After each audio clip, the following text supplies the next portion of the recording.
Hello student, आज हम लोग मॉस्किटो की लाइफ साइकिल देखते हैं। पिछले लेक्चर में आप लोगों ने मॉर्फोलॉजी देखी थी कि मॉस्किटो कैसे होता है, उनका एक्सटर्नल फीचर्स क्या है और कैसे आप डिफरेंस करेंगे कि एनाफ्लीज है या एडीज़ मच्छर है या क्यूलेक्स मच्छर है। आज हम लोग लाइफ साइकिल देखते हैं दोनों की, एनाफ्लीज की भी और क्यूलेक्स की भी। तो आपने देखा है मच्छर जो है वो कहाँ पे उड़ते हुए हवा में देखा होगा, लेकिन इनकी जो लाइफ साइकिल होती है वो पानी में कंप्लीट होती है, यानी पानी में कंप्लीट होती है और पानी में अपनी लाइफ साइकिल कंप्लीट करके ये उड़ने वाला जंतु बन जाता है। तो आज हम लोग देखते हैं इनकी लाइफ साइकिल। मच्छर जो है वो मेल और फीमेल जो है इसमें अलग अलग होते हैं, यानी ये सेक्सुअली डाइमॉर्फिज्म दिखाते हैं। अब इनके जो माउथ पार्ट है इनसे पहचाना जाता है मेल और फीमेल। इनके जो एंटीनी हैं और मैक्सिलरी जो है इनके पल्प, वो मेल और फीमेल में डिफरेंस होते हैं। जो फीमेल का माउथ पार्ट होता है वो जो सकिंग टाइप का होता है, यानी वो छेद सिरिंज जैसे सिरिंज घुसा के और सक कर लेते हैं उस तरह से होते हैं। तो ये मेल और फीमेल जो है वो डिफरेंट होते हैं। तो जो मेल है वो क्या करते हैं, फलों और उसका फ्रूट फल हैं या वेजिटेबल्स हैं उनका रस चूसते हैं, और जो फीमेल होती है वो ब्लड चूसती है।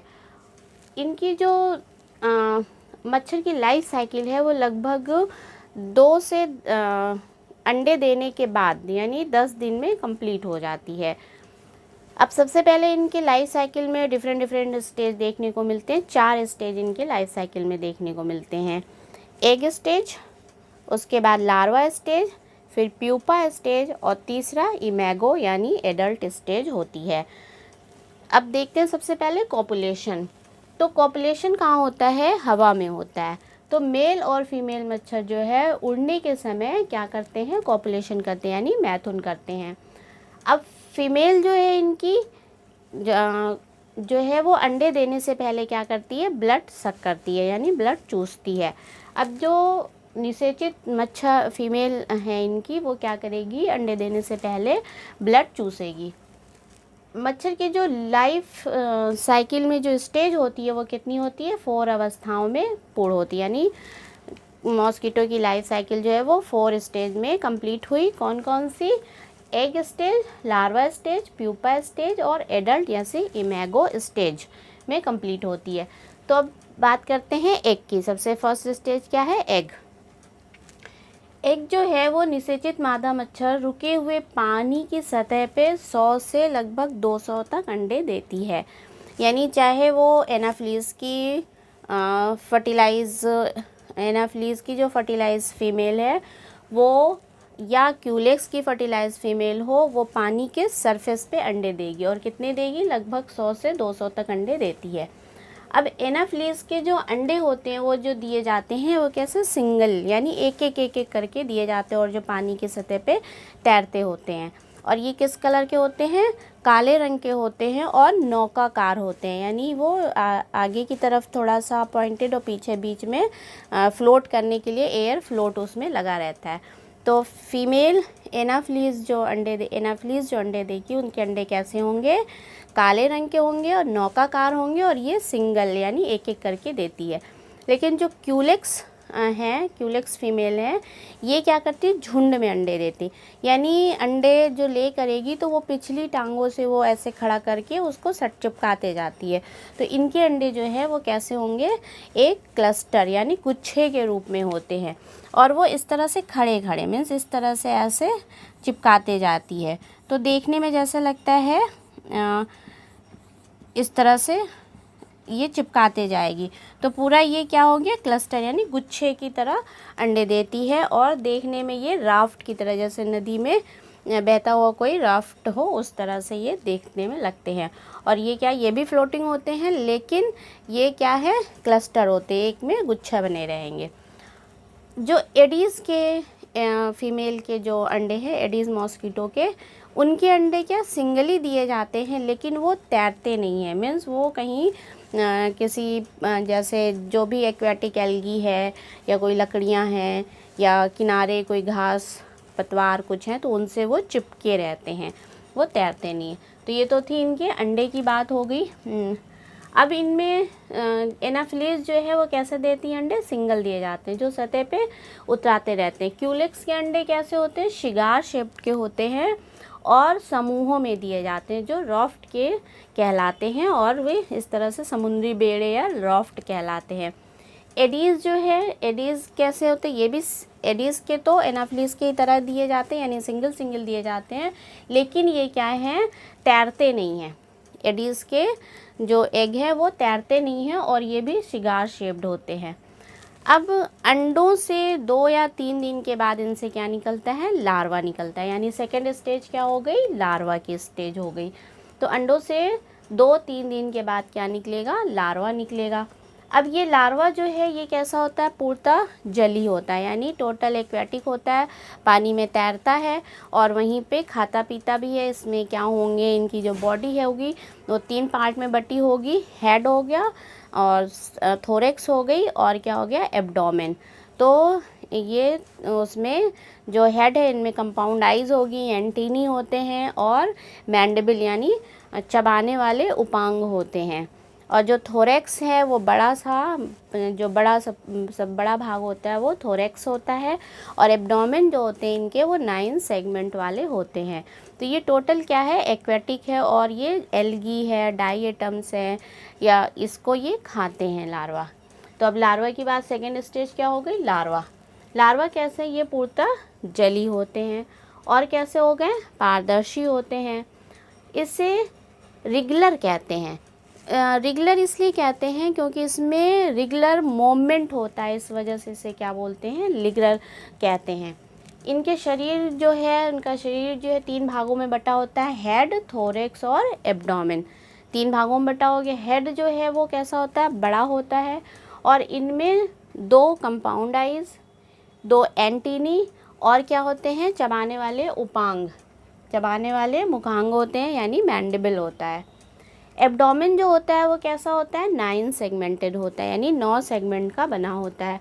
अब ये जो लार्वा है वो 4 बार मोल्टिंग करते हैं और इनस्टाल लार्वा कहलाते हैं। यानी फर्स्ट बार मोल्टिंग करेंगे तो फर्स्ट इनस्टाल लार्वा, सेकेंड बार मोल्टिंग करेंगे तो सेकेंड इनस्टाल लार्वा, थर्ड बार करेंगे तो थर्ड इनस्टाल लार्वा, और फोर्थ बार मोल्टिंग करेंगे तो फोर्थ इनस्टाल लार्वा कहलाते हैं।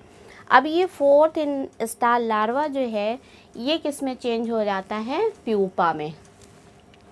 तो ये क्या बना लिए? यानी फोर्थ इनस्टाल लार्वा बनाते हैं। एनाफिलीज के जो लार्वी होते हैं, अब ये कैसे पहचानेंगे आप कि पानी में कहीं अगर लार्वी तैर रहा है तो एनाफिलीज के लार्वी हैं या आपके क्यूलेक्स के लार्वी हैं या एडीज़ के लार्वी हैं? तो जो एनाफिलीज के लार्वी होते हैं वो कैसे तैरते हैं? हॉरिजॉन्टली पानी में तैरते हैं, मीन्स सीधे वो तैरते हैं।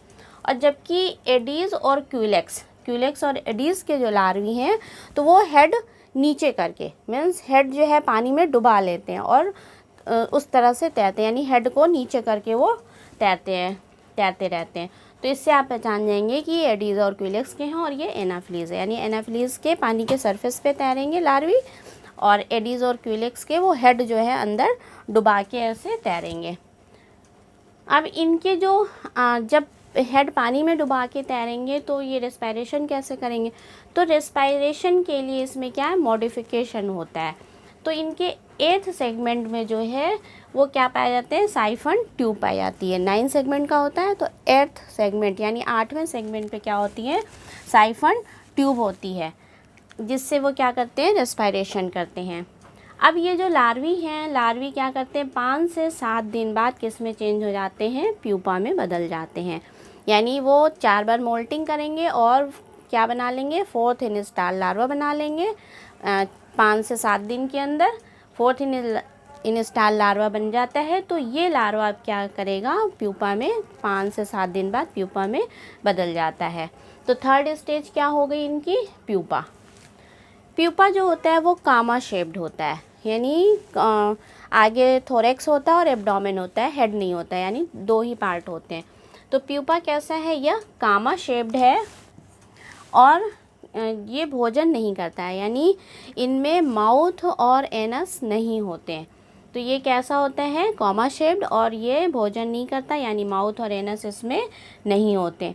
इनमें जो है एक बड़ा सेफेलोथोरैक्स रीजन होता है और 9 सेगमेंट होते हैं, यानी इनकी बॉडी जो है वो 2 पार्ट में से बटी है, एक बड़े सेफेलोथोरैक्स यानी कॉमा की तरह, इस तरह से ये सेफेलोथोरैक्स हो गया, और ये एब्डोमेन रीजन हो गया, यानी ये 9 सेगमेंटेड एब्डोमेन रीजन, और ये सेफेलोथोरैक्स जिसमें कंपाउंड आइज और एंटीनी और रूडिमेंट अपेंडेजेस इसमें लगे रहते हैं।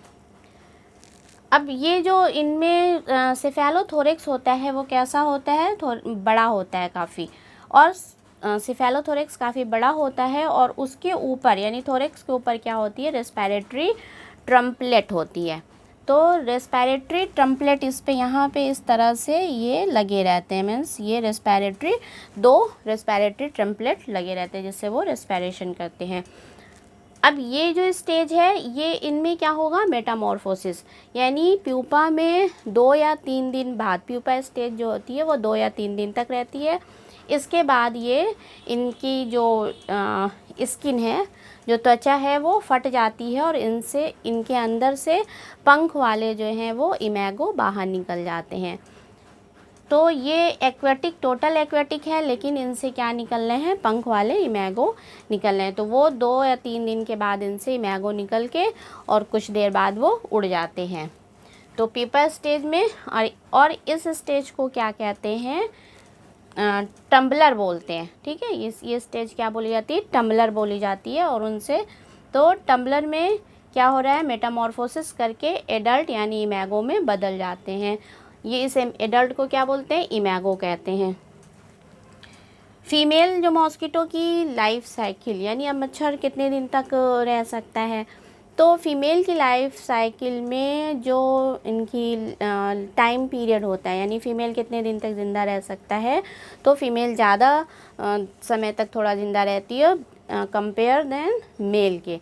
मेल जो है कुछ सप्ताह तक ज़िंदा रहता है, और फीमेल जो है 1 मंथ, लगभग 1 मंथ तक ज़िंदा रहती है।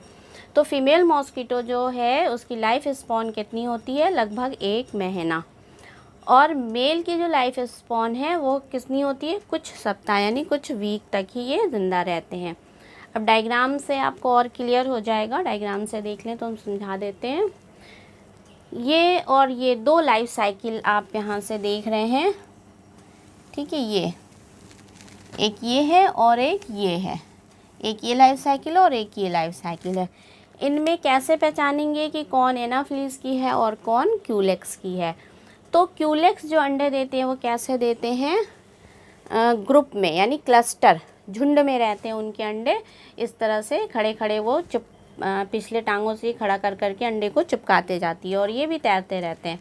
और जो एनाफिलीज के अंडे होते हैं वो कैसे होते हैं, नौकाकार होते हैं, ब्लैक कलर के होते हैं, और वो सिंगल सिंगल इस तरह पानी में जो है ये इस तरह से सिंगल सिंगल दिए जाते हैं।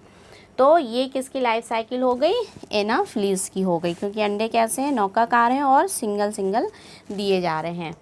यहाँ पे अंडे कैसे हैं, क्लस्टर फॉर्म में हैं, यानी झुंड फॉर्म में हैं। तो ये अंडे कैसे हैं, ये किसके हैं, क्यूलेक्स के अंडे, यानी ये लाइफ साइकिल किसकी हो गई, क्यूलेक्स की हो गई है।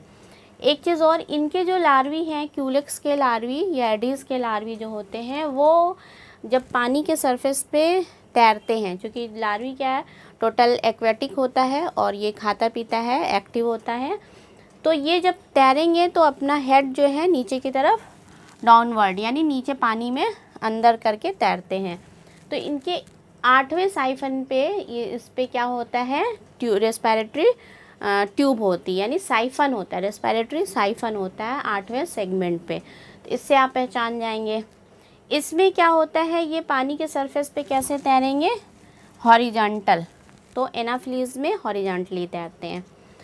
तो एडल्ट जो है सबसे पहले क्या, पानी की सतह पे लाइफ साइकिल हम देखते हैं। इनकी लाइफ साइकिल जो है वो कितने में कंप्लीट हो रही है, 4 स्टेज में कंप्लीट हो रही है, 1, 2, 3 एंड 4, ठीक। तो एडल्ट जो है वो पानी के सरफेस पे क्या करेंगे, अंडे देंगे। अब इन अंडों से क्या निकलेंगे, लार्वा निकलेंगे। तो 2 या 3 दिन बाद, अंडों से 2 या 3 दिन बाद क्या निकलेंगे, लार्वी निकलते हैं। अब ये लार्वी कैसे होते हैं? लार्वी जो है इनकी जो बॉडी है 3 भाग में बटी हुई है, हेड, थोरेक्स और ये 9 सेगमेंट वाला एब्डोमेन। तो ये हेड हो गया। हेड में क्या होते हैं? एक जोड़ी कंपाउंड आइज हो गई, एंटीनी, एक जोड़ी एंटीनी हो गई, और कैसे इनके माउथ कैसे हो गए? माउथ पार्ट चबाने वाले यानी मैंडिबल टाइप के इनमें माउथ पार्ट होता है। थोरेक्स जो होता है वो थोड़ा बड़ा होता है, और एब्डोमेन जो है वो 9 सेगमेंट में बटा होता है, और इनके 8वें सेगमेंट पे साइफन पाया जाता है, रेस्पिरेटरी साइफन होता है। अब लार्वी से 5 से 7 दिन बाद क्या लार्वी जो है क्या करता है? मोल्टिंग करता है, यानी वो 4 बार मोल्ट करेगा और इंस्टाल लार्वा बना लेगा। तो ये लार्वी जो है 4 बार मोल्ट करने के बाद 4th इंस्टाल लार्वी में चेंज हो जाएंगे। ये बहुत एक्टिव होंगे। अब ये लार्वी 5 से 7 दिन तक ये लार्वी स्टेज रहेगी। फिर क्या किसमें मेटामॉर्फोसिस करेंगे? चेंज हो जाएंगे, क्या बना लेंगे? प्यूपा। प्यूपा में क्या होता है कि सिर्फ इनके जो बॉडी होती है वो दो पार्ट में डिवाइड होती है, सिफेलोथोरेक्स और एब्डोमेन।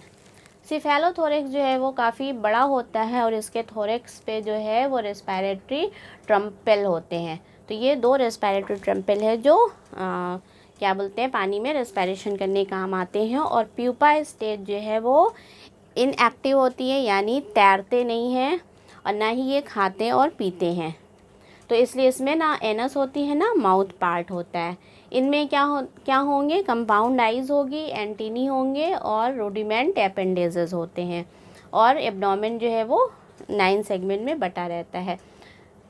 कॉमा जो स्टेज ये है वो क्या कहलाती है? प्यूपा।